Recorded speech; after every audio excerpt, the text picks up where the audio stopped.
Dalam program dialog pembangkang eksklusif di Astro Awani pada Selasa, pembangkang dilihat gagal sependapat dalam meletakkan satu nama calon Perdana Menteri. Dan ia sekaligus menjadi cerminan adakah pembangkang tiada kerangka jelas untuk PRU15 nanti atau adakah menamakan calon PM boleh mencetus kerjasama lebih baik untuk pembangkang dan bersedia di talian bagi membincangkan lebih lanjut mengenai perkara ini adalah penganalisis politik Universiti Utara Malaysia, Profesor Madya Dr. Muhammad Fuad Osman. Doktor, pertama sekali, adakah dengan menamakan calon Perdana Menteri cetus kerjasama lebih baik untuk pihak pembangkang? Saya kira oleh kerana pengundi sekarang ini adalah pengundi yang celik. Jadi dia hendakkan pertarungan itu biarlah jelas. Maknanya di pihak kerajaan pun ada calon Perdana Menteri dan di pihak pembangkang juga mereka inginkan ada calon yang jelas lah. Supaya dalam membuat keputusan itu mereka boleh mengetahui siapa yang boleh memimpin mereka lah selepas pilihan raya umum. Dan Doktor, apakah sebenarnya cabaran yang dihadapi oleh pihak pembangkang untuk menamakan calon Perdana Menteri ketika ini melihat kepada hubungan di antara parti-parti pembangkang itu sendiri?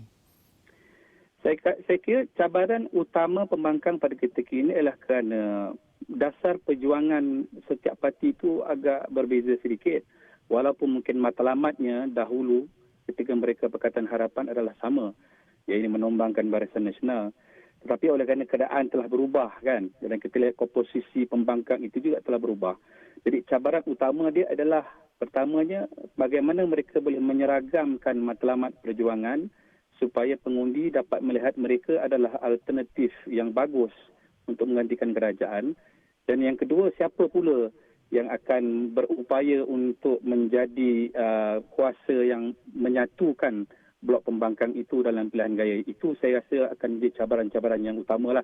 Selain daripada mungkin rekod pembangkang ketika mereka menjadi kerajaan dahulu dan apakah isu-isu semasa yang akan timbul menjelang pilihan raya umum nanti.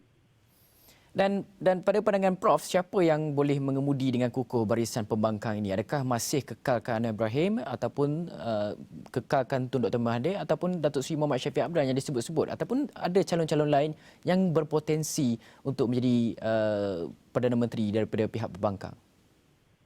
Saya kira akhirnya mereka perlu melihat parti mana yang mempunyai peluang yang paling cerah untuk mendapat kursi yang terbanyak. Tetapi pada masa yang sama juga apakah ketua ataupun presiden parti tersebut boleh diterima ramai oleh masyarakat, oleh pengundi dan sebagainya. Jadi itu adalah mungkin antara ciri-ciri yang mereka kena lihatlah dalam menentukan perkara itu. Dan pemerhatian Prof, siapa yang paling menyerlah dalam kalangan pembangkang yang mempunyai nilai-nilai itu?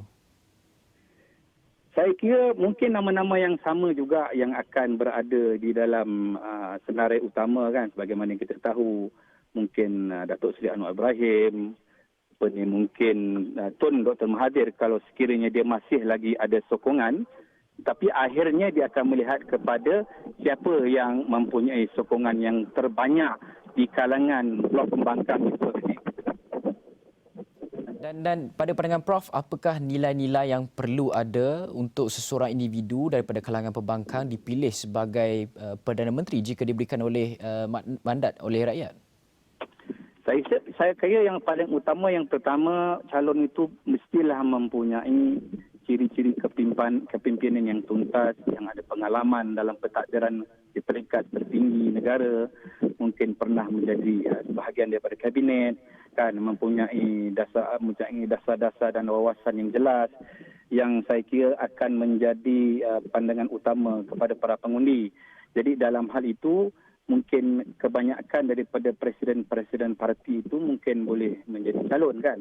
Jadi mungkin saya katakan tadi lah, mungkin kalau berdasarkan kepada jumlah yang ada sekarang mungkin sama ada Datuk Seri Anwar Ibrahim ataupun mungkin daripada DAP, tapi DAP itu mungkin penerimaan umum itu agak lebih sukar kan berbanding dengan yang lain. Jadi saya rasa mungkin akhirnya dia akan fallback kepada nama-nama yang lama. Tetapi yang persoalan dia, adakah mereka ini masih lagi relevan dan boleh membawa suara yang kuat, yang bersepadu dalam untuk menghadapi kerajaan Perikatan Nasional ini. Dan jika Prof rasakan perbankan mencalonkan bukan daripada kalangan-kalangan otai ini yang sering kali kita dengar nama-nama mereka ini dicalonkan sebagai Perdana Menteri, jika perbankan mempunyai calon selain daripada nama-nama otai ini, adakah ia membawa satu kekuatan kepada perbankan atau bagaimana?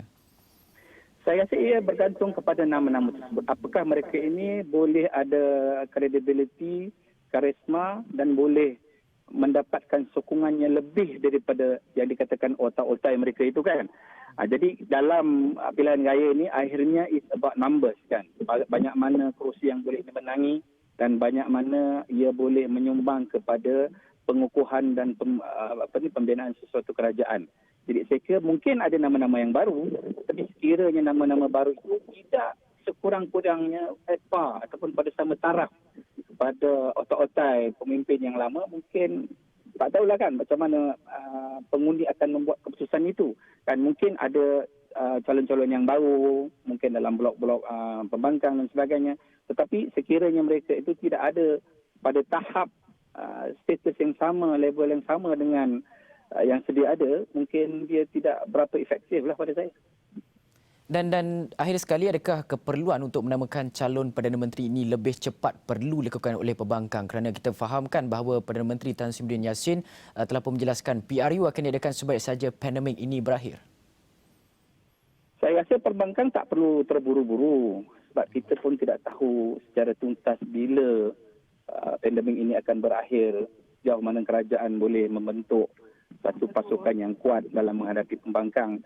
Dan saya rasa pada akhirnya mungkin sesuatu yang lebih baik kalau dia boleh namakan ketua pembangkang, tapi tidak semestinya. Sebab saya kira kita tidak ada lagi suatu tarikh yang tuntas bila pilihan raya itu adakan. Sebagai contohnya, kita pun tahu bahawa parlimen ini boleh bersidang sehingga tahun 2023. Mungkin juga kerajaan ini akan meneruskan pemerintahnya sehingga tarikh akhir luput parlimen ini, Hafizi. Okey, baik. Terima kasih Profesor Madya Dr. Muhammad Fuad Osman, penganalisis politik Universiti Utara Malaysia atas perkongsian pendapat itu tadi, membincangkan berkaitan dengan ketiadaan calon Perdana Menteri dalam kalangan parti-parti pembangkang. Adakah ia dilihat sebagai kelemahan ataupun perlu disegerakan?